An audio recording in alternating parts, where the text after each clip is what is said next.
हा बोला बाबा. बेटा कुठे आहेस? हो बाबा, घरीच यायला निघालंय, वाटेत आहे. नाही ग, उशीर झाला म्हणून फोन केला. ये बेटा, ये सांभाळून ये. हा बाबा, येते मी, नका काळजी करू. आज खूपच उशीर झाला घरी जायला. रोज छेड काढणारा मुलगा आज पण इथे असला तर. ए जानेमन, कुठे चाललीस? येतेस का फिरायला? सोड सोड माझा हात, मी तुझ्या पाया पडते. माझे आई बाबा माझ्या घरी वाट पाहत आहे, मला जाऊ दे प्लीज प्लीज.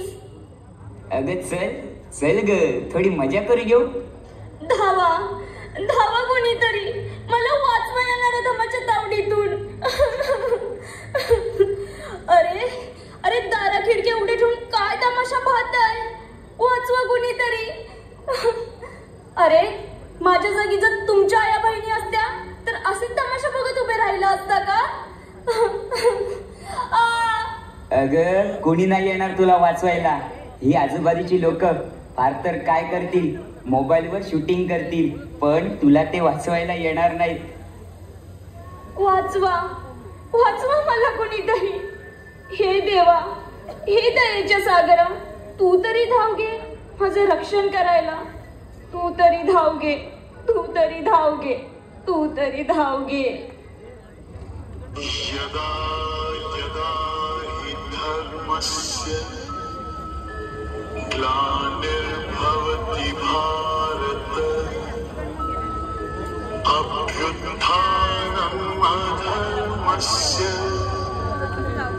तदात्मानं सृजाम्यहम् परित्राणाय साधूनां विनाशाय च दुष्कृतां धर्म संस्थापनार्थाय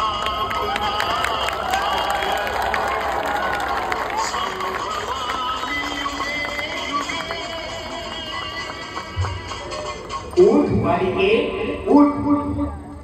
अगं या कलियुगात तुझं रक्षण करायला ना मी येणार, ना छत्रपती शिवाजी महाराज जन्मणार, ना धर्मवीर आनंद दिघे जन्मणार. या कलियुगात तुझ्या अब्रूचं रक्षण तुलाच करावं लागेल.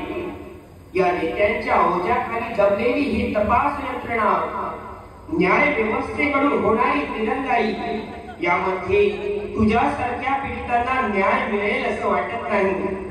आणि हा समाज दार खिडक्या उघडी टाकून तुझ्या अब्रूची लत्तर वेशीवरती टांगताना पाहिल, मोबाईलवर शूटिंग करेल, पण हे भेकड लोक तुझ्या मदतीला धावणार नाही.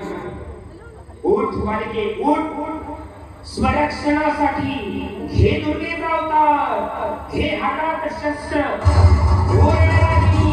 आणि खऱ्या मुसलमानांचा नाश.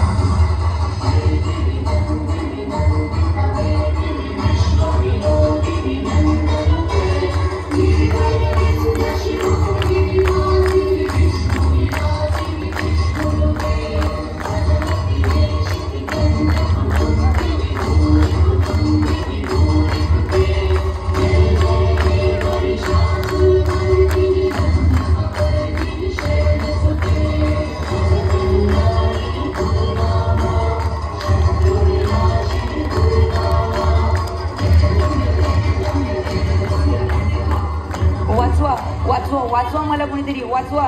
तरी शूटिंग कसली करत बसलाय? वाचवा वाचवा.